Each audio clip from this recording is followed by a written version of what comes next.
శివప్రసాద్ పటేల్ గారు BC commission మాజీ member. ఆయనకు కూడా బీసీల సమస్యలు, బీసీలకు సంబంధించిన ఈ కోర్టు ఇష్యూస్ అన్ని అవగాహన పూర్తిగా ఉన్న నాయకుడు. ఆయన బీఆర్ఎస్ నుంచి జాయిన్ అవుతున్నారు. శివప్రసాద్ గారు ఇప్పుడు విన్నారు కదా, చరణ్ కౌశిక్ గారు చెప్పింది విన్నారు. హైకోర్టులో ఉంది కాబట్టి సుప్రీంకోర్టు తీసుకోలే, హైకోర్టులో నెక్స్ట్ హియరింగ్లో మళ్ళీ అనుకూలమైన తీర్పు మాకు వస్తుంది, లేదంటే మళ్ళీ సుప్రీంకోర్టుకు పోయి అనుకూలమైన తీర్పు తెచ్చుకుంటాం, ఆ తర్వాత ఎన్నికలు ఉంటాయి. అది ఏడాది కానీ 2 ఏళ్ళు కానీ నెక్స్ట్ గవర్నమెంట్ పదవీ కాలం అయిపోయిన తర్వాత జరగదు, కానీ 42% రావాల్సిందే అనేది వస్తాయా?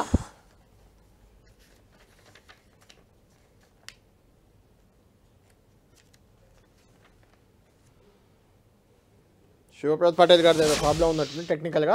సరే, వేరే వాళ్ళది తీసుకోండి. శివప్రసాద్ గారు చెప్పండి. కళ్యాణ్ గారు, మీకు అదేవిధంగా చరణ్ గారికి, టెన్ టీవీ ప్రేక్షకులకు నమస్కారం. ఇది చాలా బాధాకరం అండి. మళ్ళా బీసీలకు రిజర్వేషన్లు పెంచలేమనేది మళ్ళా కోర్టులతో చెప్పియడం. ఇది కాంగ్రెస్ పార్టీకి, కాంగ్రెస్ ప్రభుత్వానికి మొత్తం కూడా బీసీల మనోభావాలతో ఆడుకోవడం అనేది అలవాటుగా అయిపోయింది. గతంలో సుప్రీంకోర్టు ఇక్కడ మాధవరెడ్డి గారు కేసు పెండింగ్ లో ఉన్నప్పుడు గోపాల్ రెడ్డి గారు సుప్రీంకోర్టు పోతే ఏం చెప్పింది సుప్రీంకోర్టు? హైకోర్టులో ఆల్రెడీ ఉండంగా మీరు ఎందుకు వచ్చిర్రు అని చెప్పేసి, మీరు డిస్మిస్ చేయాలన్నా మీరు విత్డ్రా చేసుకుంటారు అంటే విత్డ్రాన్ యాజ్ డిస్మిస్డ్ అని చెప్పేసి, డిస్మిస్డ్ యాజ్ విత్డ్రాన్ అని చెప్పి సుప్రీంకోర్టు డిస్మిస్ చేసింది. ఈ రోజు అది తెలియదా అండి వీళ్ళకు అడ్వకేట్లకు వీళ్ళకి తెలియదా? హైకోర్టు ఏం చెప్పిందండి? మొన్న ఇంటరీం స్టే ఇచ్చే సందర్భంలో ఏం చెప్పింది? గతంలో సుప్రీంకోర్టు చెప్పినటువంటి వికాస్ కిషన్ రావు గవాలి జడ్జిమెంట్ ప్రకారంగానే 50% మీరు దాటొద్దని ఉన్నప్పుడు ఏ విధంగా మీరు జీవో తెస్తారని చెప్పేసి దానికి అనుగుణంగానే ఇంటరీం స్టే ఇచ్చింది జీవో నంబర్ 9 మీద, జీవో నంబర్ 41, 42 మీద. ఈరోజు చాలా బాధాకరం ఏంటంటే వీళ్ళు చేసే ప్రయత్నం చేయకుండా కాంగ్రెస్ పార్టీ మళ్ళా ఇది బీసీలకు రిజర్వేషన్ల అంశాన్ని ఒకసారి కోర్టులు ఒప్పుకోవు అనే విధంగా వీళ్ళు చేసేటటువంటి అధ్యయనం కరెక్ట్ గా చేయలేదు. వీళ్ళు చేసే విధానం ఫాలో అయ్యేది. ఈరోజు పార్లమెంట్ లో కావాల్సినటువంటి చట్టం కోసం మీరు అసెంబ్లీలో చట్టం చేసి దానికి గవర్నర్ ఆమోదం పొందక ముందే ఆగంలా జీవో నంబర్ 9 తీసుకొని వచ్చి ఎందుకంటే ఈరోజు బీసీల మానవాళితో ఆడుకుంటున్నారు మీరు? ఈ రోజు మేము చాలా సీరియస్ గా ప్రశ్నిస్తున్న రేవంత్ రెడ్డి గారిని. మీరు ఈ 22 నెలల కాలంగా మీరు కామారెడ్డి డిక్లరేషన్ లో ఇచ్చినటువంటి 60 అంశాలు ఉన్నాయండి. 60 అంశాల్లో మొదటి అంశం బీసీలకు ఈ 42% రిజర్వేషన్. మిగతా 59 అంశాల్లో ఒక్క అంశాన్నన్నా అమలు చేసిరా? చరణ్ గారిని గుండె మీద చేతేసుకొని చెప్పమనండి. చరణ్ గారిని, బీసీ బిడ్డ కదా చరణ్ గారు, కొంత కాంగ్రెస్ కండువాన్ని పక్కకు పెట్టి కాంగ్రెస్ భావజాలాన్ని పక్కకు పెట్టేసి మాట్లాడమనండి.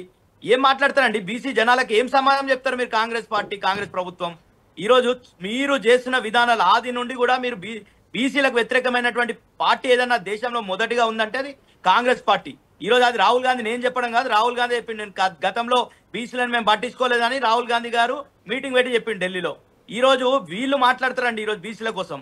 బీసీల రిజర్వేషన్ లో మేము మొదటి నుండి కూడా చెప్తున్నాం, జీవోలు ఇచ్చి మీరు పోతే కొట్టుడు వేయబడతాయి అని చెప్పేసి. మనం చాలా సందర్భాల్లో ఈ విషయం మీద డిబేట్ కూడా చేసినాం.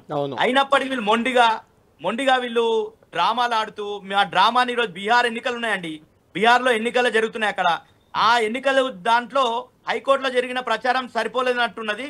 మళ్ళీ సుప్రీంకోర్టు పోయి మేము పటేల్ గారు ఇప్పటికీ నమ్మకంతో ఉంది కాంగ్రెస్ ప్రభుత్వం కానీ కాంగ్రెస్ పార్టీ ప్రతినిధులు కానీ చెప్తున్నారు, హైకోర్టులో ఉంది కాబట్టి సుప్రీంకోర్టు వాదనలు కూడా వినలేదు, వాళ్ళు హైకోర్టులో తెలుసుకోమన్నారు, ఖచ్చితంగా తమకు అనుకూలంగా వస్తుంది తీర్పు అనేది వాళ్ళ నమ్మకం. మీకు కుదరట్లేదా? నమ్మకం కుదరట్లేదా మీకు? కళ్యాణ్ గారు, వీళ్ళు ఎన్ని డ్రామాలు చేశారండి. ఈ రోజు 140 సంవత్సరాల చరిత్ర మాకు అన్ని తెలుసా అని చెప్తారు. ఇందిరా సావాని జడ్జిమెంట్ తెలియదా? వీళ్ళ కృష్ణమూర్తి జడ్జిమెంట్ తెలియదా? వికాస్ కిషన్ రావు గవాలి జడ్జిమెంట్ తెలియదా? ఎందుకని డ్రామాలు ఎందుకు? రేవంత్ రెడ్డి గారు, మేము ఈ ప్రభుత్వం వచ్చిన తర్వాత 9 నెలలు కమిషన్ సభ్యునిగా ఉన్నా నేను. మేము కమిషన్ నుండి కూడా ఒక రిపోర్ట్ ఇచ్చిన ముఖ్యమంత్రి గారికి ఈ రిజర్వేషన్ పెంపు అనేది రాష్ట్ర స్థాయిలో కుదరదని చెప్పినప్పటికీ కూడా ఆయన మొండిగా కేవలం రాహుల్ గాంధీ గారు ఈరోజు దేశంలో మొత్తం కూడా కులాల ప్రాతిపదికన ఎన్నికల్లో ఓట్లు పొందాలనే దాని బేస్ లోనే ఈడ కామారెడ్డి డిక్లరేషన్ ఇచ్చిండ్రు. ఆ డిక్లరేషన్ లో చరణ్ గారిని అడిగిన కదా, ఇప్పటివరకు అది సమాధానం చెప్పడు. ఈ రోజు కోట్లకు సంబంధం లేనటువంటి అంశాలు 59 అంశాలు ఉన్నాయి.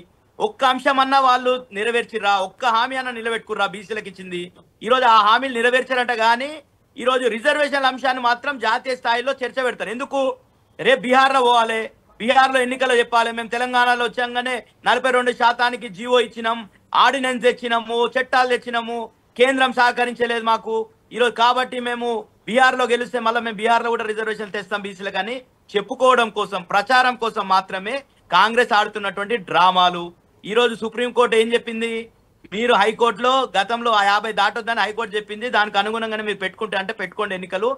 కానీ ఈరోజు ఏముంది అండి, ఇంకో పరిస్థితి కళ్యాణ్ గారు, ముందు నొయ్యి వెనుక గొయ్యి అన్నట్టు కాంగ్రెస్ కి రిజర్వ్ ఎన్నికలకు పోదామంటే ప్రజలు ఓట్లేసే పరిస్థితి లేదు వీళ్ళకు. స్థానిక సంస్థల్లో ముఖ్యంగా వీళ్ళు ఎక్కడ ఏ వర్గానికి హామీలు నెరవేర్చలేరు.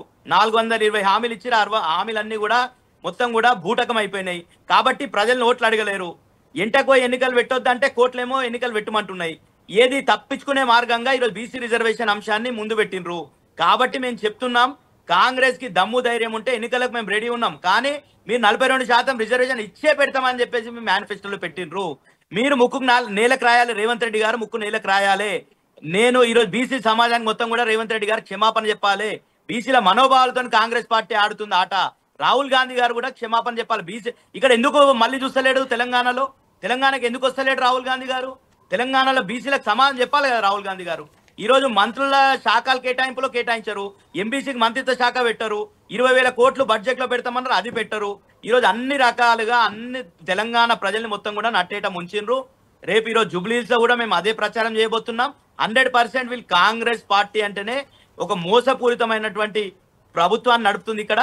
కాబట్టి 100% వీళ్ళకి ప్రజాక్షేత్రంలో ఏమీ లేదు. వీళ్ళకి ఎన్నికల్లో ఒకసారి మోసం చేసి గెలిచిన తర్వాత ఈరోజు వాళ్ళ పంపకం పంచాయతీలు నడుస్తున్నాయి. ఈ విధంగానో మనం చూస్తున్నాం.